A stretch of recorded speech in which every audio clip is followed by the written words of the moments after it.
Hello bachon, let's read the question first. The question states, describe the experiment that helped Louis Pasteur to dismiss the theory of spontaneous generation of life. Question में कह रहे हैं कि उस experiment को describe करिए जिसने help की लुइस पास्चर की कि वो ये थियोरी डिसमिस कर सकें कि जो लाइफ जनरेट होती है वो स्पॉन्टेनियसली होती है। इस क्वेश्चन को आंसर करने के लिए हम की कॉन्सेप्ट देखेंगे,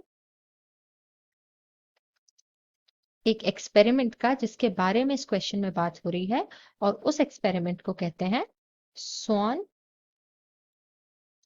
नेक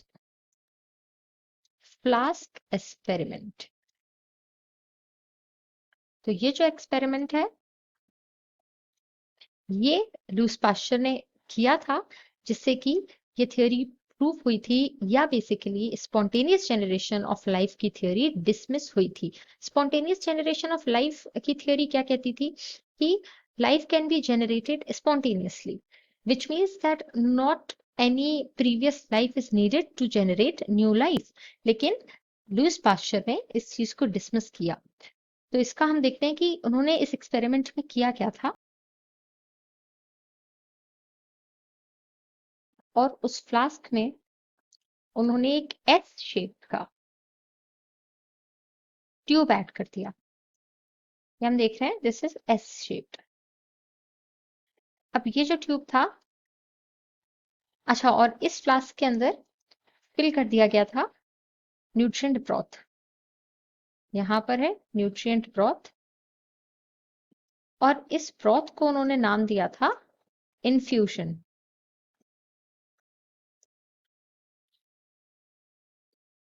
फिर उसके बाद इसको कर दिया गया पहले हीट। यहाँ हम इसको बर्नर मान लेते हैं। तो यहाँ उन्होंने इस चीज को हीट कर दिया ताकि इसमें से जो भी माइक्रो ऑर्गेनिजम्स हों वो खत्म हो जाएं, मर जाएं। फिर उसके बाद उन्होंने 1 साल तक इसको इसी तरीके से रखा। ये जो फ्लास्क था जिसमें न्यूट्रिएंट ब्रोथ था, उसको इसी तरीके से रखा गया, और ये जो एस शेप्ड का उनका ट्यूब था that was added, that was kept there only. तो क्या पाया उन्होंने कि 1 साल के बाद भी no new micro organisms.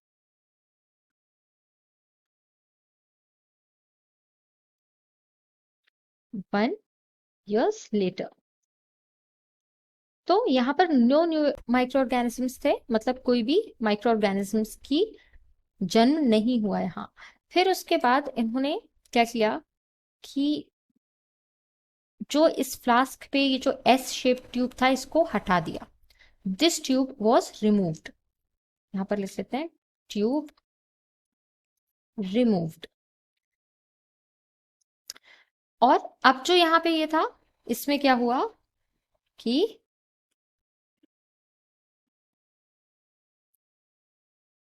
Micro organisms occurred. बहुत सारी फैमिलीज जो थी वो आ गई इस ब्रॉथ में, जैसे ही ये जो एस शेप्ड ट्यूब था इसको हटाया गया। इस एक्सपेरिमेंट से पता क्या चला?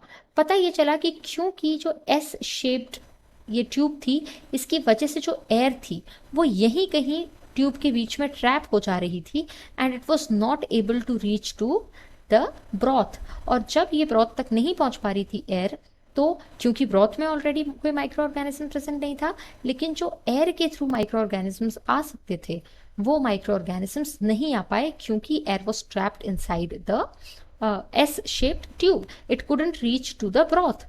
पर जैसे ही ये एस शेप ट्यूब हटाई गई और जो ब्रॉथ था वो एयर के कांटेक्ट में आया, जैसे ही एयर के कांटेक्ट में आया तो क्या हुआ, जो एयरबोर्न बैक्टीरिया थे उन्होंने ब्रॉथ में मल्टीप्लाई करना शुरू कर दिया। तो इससे लुईस पास्चर ने क्या बताया? उन्होंने ये बताया कि all life forms propagated from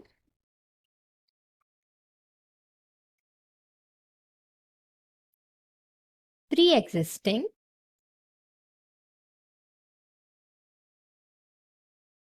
life. यानी कि हर लाइफ फॉर्म जो है वो प्री एग्जिस्टेंट, यानी कि पहले से कोई लाइफ होगी, उसके थ्रू ही नई लाइफ आएगी। जैसे कि हमने इस एक्सपेरिमेंट में देखा कि जैसे ही एयर ब्रॉथ में आई, यानी कि एयरबोर्न बैक्टीरिया का कांटेक्ट हुआ ब्रॉथ से, वैसे ही उन्हीं बैक्टीरिया से फिर नए बैक्टीरिया जो हैं वो पैदा हुए इस ब्रॉथ के न्यूट्रिएंट्स को यूज करके। उससे पहले तक, जब तक एयरबोर्न बैक्टीरिया का कोई कनेक्शन नहीं था ब्रॉथ से, तब तक कोई भी बैक्टीरिया नहीं थे। So for this question we have understood the experiment which helped Louis Pasteur to dismiss the theory of spontaneous generation of life. Hope you understood it well. All the best.